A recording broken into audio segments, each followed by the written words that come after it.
Photoshop now has two lens correction tools, the lens correction, which was there before in previous versions, and the adaptive wide angle option, which is new in Photoshop CS6. Both of them deal with correcting lens distortion within an image, and it's especially noticeable when you're dealing with tall objects like buildings and poles that appear to be going off at an angle rather than standing straight upright. So we'll look at lens correction first. It's in the filter menu, and all you do is select it and a dialog box comes open.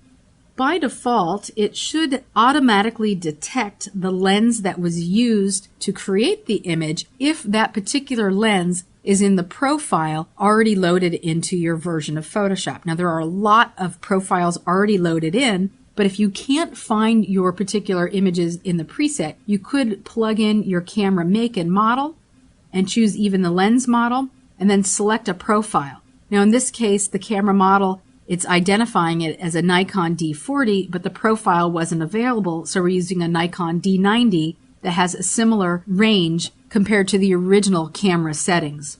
At the top is the auto correction area. There's also a custom tab, so if you wanted to go a little bit further into making corrections here, you can correct for geometric distortion, so turning that on and off. You could see that turning that on automatically improves the angle of the masts of these boats. You can also turn on chromatic aberrations, which will improve the quality of the image. Vignette, you can increase or decrease a vignette, so you can add it if it's there or subtract it if you want to subtract it. And so you can make it darker, make it lighter, add it or subtract it. There's also auto scale image, so as you're modifying it with these different options, it will scale to fill the original boundaries of your dialog box, your image. You can also choose edge transparency, edge extension, or black or white. In the custom area, you can increase or decrease the amount of distortion. And this is going to really determine how straight those poles are going to stand from the boats. I'm just going to put it back on 0. You can also adjust red, cyan, green, magenta, blue, and yellow fringe. I'm not going to play around with those because I think the color is pretty good. Here's your vignette. You can lighten around the outer edges or darken, as I mentioned before. So maybe you really want to put the focus on the boat in the center and not really on the surrounding edges. And then you could also adjust the midpoint. Just get these guys back to 0 using my keyboard. And then you can also transform the vertical or horizontal perspective for your image. So if we wanted to adjust that out or in, we could certainly do that. And even adjust the angle of the image.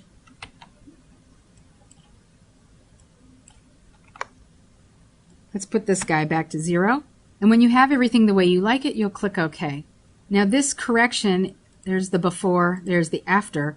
This is also a destructive edit. So you'd probably want to make a duplicate copy before you make any changes. Now, the adaptive wide angle really works best if you've shot with a wide angle lens or even a fisheye with severe distortion on an image. This image was shot with a sort of a wide angle lens, not completely, but you are seeing a little bit of distortion happening here around the front. So there is a little bit of a fisheye happening in this wide angle scene. To adjust it, select the layer that you want to modify, go to the filter menu, choose adaptive wide angle, and again it's in a dialog box.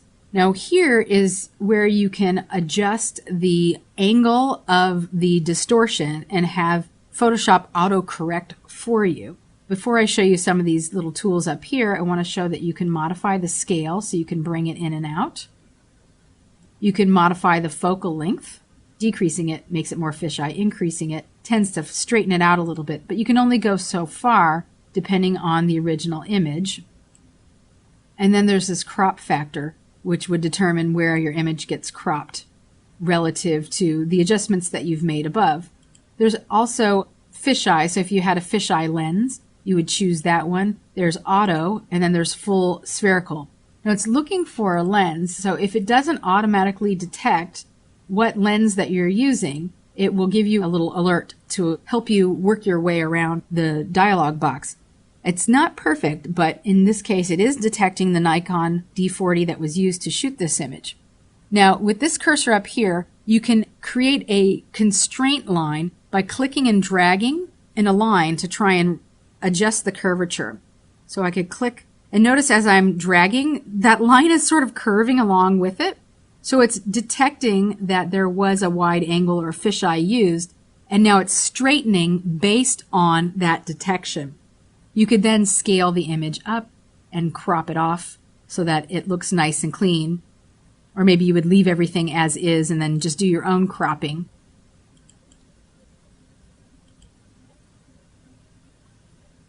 And when you have it the way you like it, just click OK. Again, this is a destructive edit, so you would probably only want to make the change on your duplicate copy of your image and not on the original.